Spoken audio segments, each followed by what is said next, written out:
আসসালামু আলাইকুম। আশা করি সকলে ভালো আছেন। আলহামদুলিল্লাহ আমিও ভালো আছি। আপনাদেরকে একটা কথা বলতে চাই, একটা মেসেজ বা একটা রিকোয়েস্ট, যাই মনে করেন। আমার এই ছোট্ট প্রবাস জীবন এক্সপিরিয়েন্স থেকে আমি আপনাদেরকে বলবো, দেশে যাওয়ার সময় অনেকে কি করি আমরা, আমাদের মতো প্রবাসী, আমি আমাকে দিয়ে এরিয়া উদাহরণ দিই। আমরা কি করি দেশে যাওয়ার সময়, টাকা যেমন তেমন আমরা সাবান শ্যাম্পু আবি যাবি আত্মীয় স্বজন, মানে যারা আছে আমাদের কাছের মানুষ, তাদের জন্য লাকিজ ভর্তি সাবান নিয়ে যাই, কিন্তু পকেট থাকে মোটামুটি সামানের তুলনায় পকেট থাকে অনেকটাই শূন্যের দিকে। তো এই কাজটা কিন্তু আমরা করে থাকি। তো দয়া করে যারা এখনো দেশে যান নাই বা চিন্তা করতেছেন দেশে ছুটিতে যাইবেন, ছুটিতে যাওয়ার সময় প্লিজ দয়া করে লাকিজ ভর্তি সামান নিয়ে পকেট ভর্তি টাকা নিয়েন।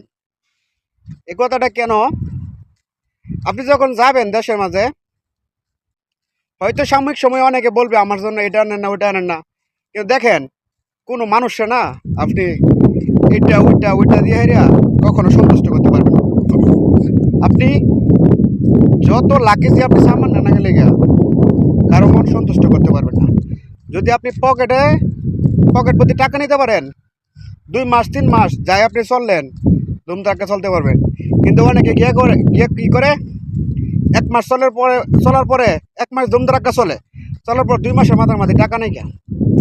টাকার জন্য যখন আপনি না পারবেন কারোর কাছে বলতে, না পারবেন কারো কাছে হাত পাততে, আর যদিও আপনি হাত পাতেন আপনি পাবেন না টাকা। আপনি ঠিক সে কোনো এক প্রবাসী ভাই বন্ধু যারা আছে এদের কাছে আপনার হাত পাততে হবে এবং কি এদের কাছে পাইবেন, কিন্তু আপনি আত্মীয় স্বজন যারা আছে তাদের কাছে আপনি কখনো টাকা পাবেন না। তাই আমি আপনাদেরকে বলবো, পকেট ভর্তি টাকা নিয়েন বেশি করে। এত লাকি সামান ভর্তি কোনো কিছু নাই, সাবান শ্যাম্পুর দরকার নাই। পকেট ভর্তি টাকা নিয়েন, টাকার মূল্য অনেক বেশি। সবার কাছে ভালো থাকতে গেলে বন্ধু বলেন বান্ধব বলেন যারা আছেন আশপাশে দেশে গেল তো যে আমার মুখ বন্ধু আছে তো মুখ আইছে, মানে বন্ধু আমার এটা ঘুরতে দেবেন এতে দেবেন, পকেট ভর্তি টাকা নিয়েন। এই টাকা যতদিন থাকবেন আমি মনে করি আলহামদুলিল্লাহ খুব ভালোভাবে স্বাচ্ছন্দ্য বোধ চলে আসতে পারবেন। টাকা থাকলে আপনি খুব সুন্দরভাবে চলে আসতে পারবেন, তখন আপনি দেশটা সুন্দরভাবে উপভোগ করতে পারবেন।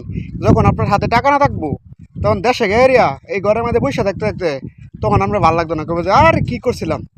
আবার অনেক প্রবাসী আছে 3 মাসে 4 মাসে ছুটি নিয়ে 2 মাস থেকে পরে, তখন আর সেই খাপ খাওয়াইয়া চলতে পারে না।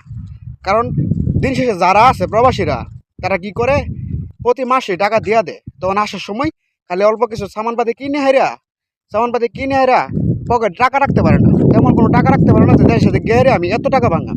তাই আমি আপনাদেরকে রিকোয়েস্ট করে বলবো, বেশি করে টাকা নিয়েন, সামান না নিয়ে হেরা।